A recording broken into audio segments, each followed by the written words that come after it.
thank you all for joining us here today. I'm reminded by my colleagues from India, Australia, and Japan that within an hour of becoming the Secretary of State of the United States, this was my first meeting. So we like to do these every 6 months, right? Every 5 months.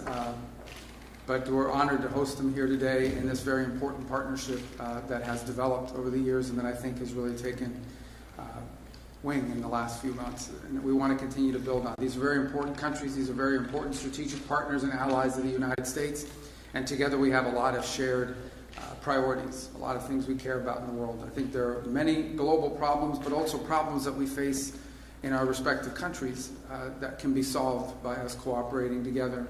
One of the challenges upon coming, although this is a great partnership and a great forum in which to discuss these issues, one of the challenges has been something new like this, is turning meetings and gatherings where we talk about ideas and concepts into a vehicle for action, into a vehicle for actually being able to take concrete actions. And that's the next step in this great partnership, is to actually begin to see concrete actions and steps being taken in conjunction with one another, in coordination with one another, in partnership with one another for the benefit of our respective countries and ultimately of many other countries in the world. There are many countries that are going to benefit from this partnership even though they're not members of it. And it's not simply a security matter. It's largely, in many cases, about economic development. In fact, later today we'll be hosting here in this building a number of companies. I think over 30 or 40 companies was the last count.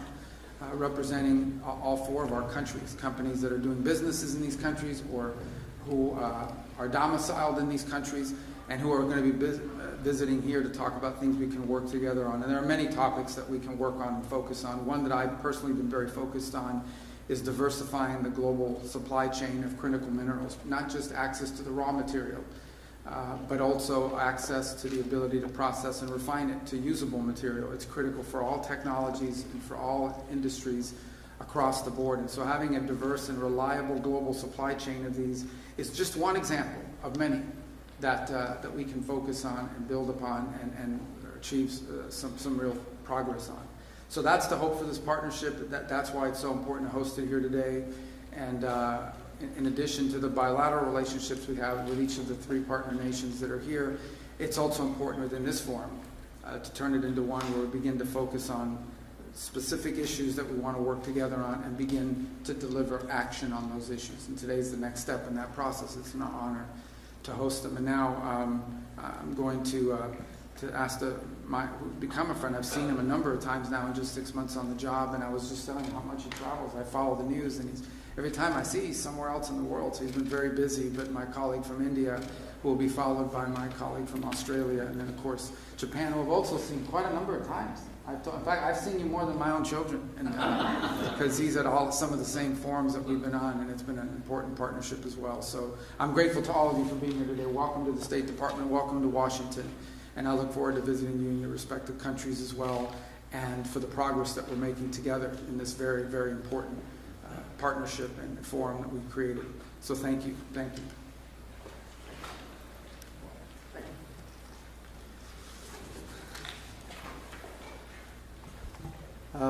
I'm very pleased to be back in DC for the second time this year for a Quad Foreign Ministers meeting.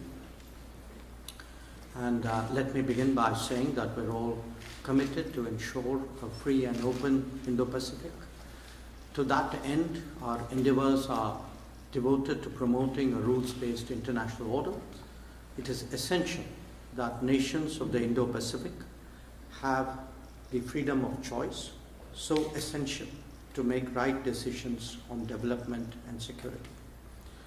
In the last few months, we have made significant progress in Quad initiatives. They include the maritime domain, logistics, education, and political coordination. We will be discussing that in greater detail. The working of the Quad has also been made more efficient through streamlining the working groups. A more cohesive, nimble, and focused Quad will certainly help deliver better. Quad is about deepening our convergence and expanding our common ground. I value our consultations on different dimensions of the Indo-Pacific in that regard. A lot is happening in the world, and I'm sure that our exchange of views will be very valuable for all of us. A word about terrorism in the light of our recent experience. The world must display zero tolerance. Victims and perpetrators must never be equated. And India has every right to defend its people against terrorism, and we will exercise that right. We expect our Quad partners to understand and appreciate that. India plans to host the next Quad summit. We have some proposals on how to make that productive. I'm sure so do our partners. We will discuss, and I'm sure we will agree. Once again, I thank Secretary Rubio for hosting us today, and I look forward to our discussions. Thank you.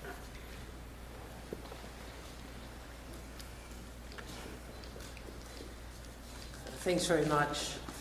It's really wonderful to be back here in Washington. It was such an honour to be asked, be invited to attend the inauguration of President Trump in January and to attend it with my colleagues from India and Japan. And Secretary Rubio, it was indeed your first few hours of being Secretary of State. It was such an honour to meet with you, and I look forward.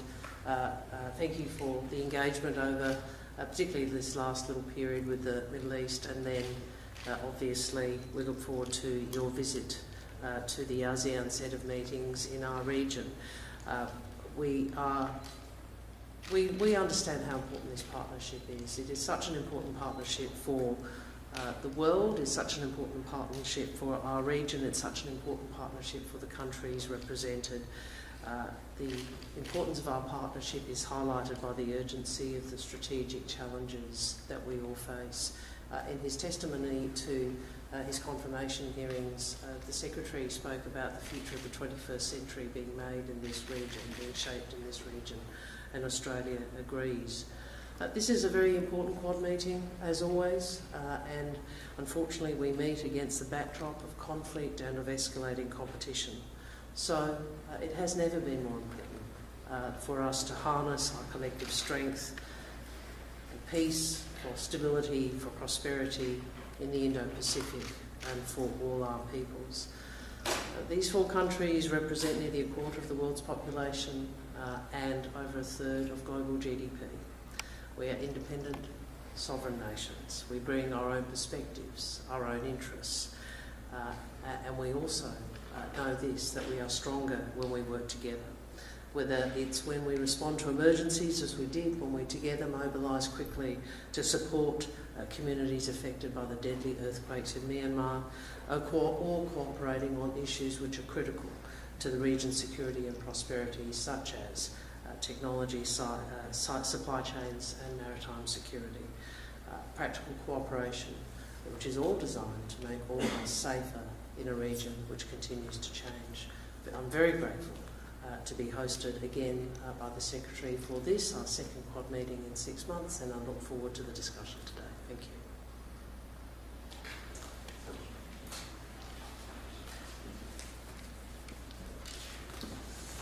you. 本日マルコのイニシアティブで、本年2回目の日米豪印外相会合を開催できることを大変嬉しく思います。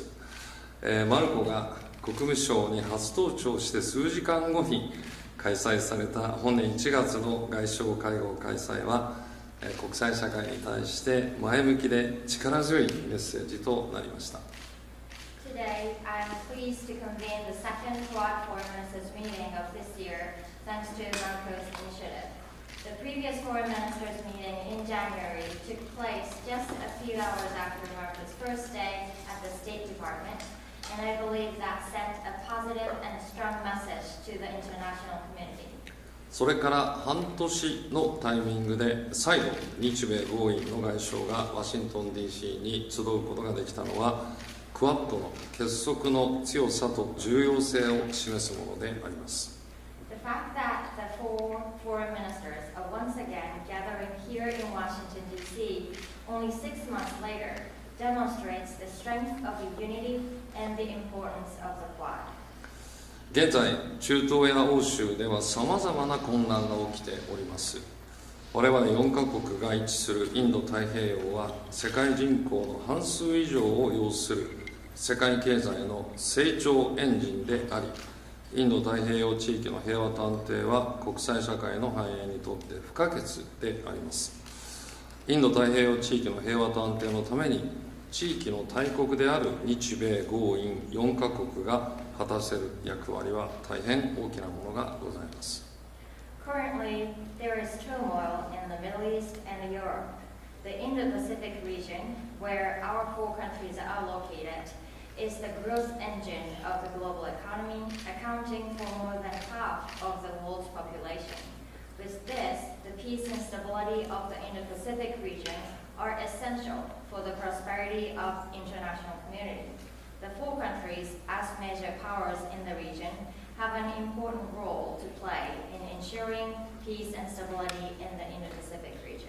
本日は現下の国際情勢について戦略的な観点から議論を深めたいと思います。また、自由で開かれたインド太平洋の実現のために地域諸国にひ益する今後の協力などについてしっかりと意見交換したいと思います。ありがとうございます。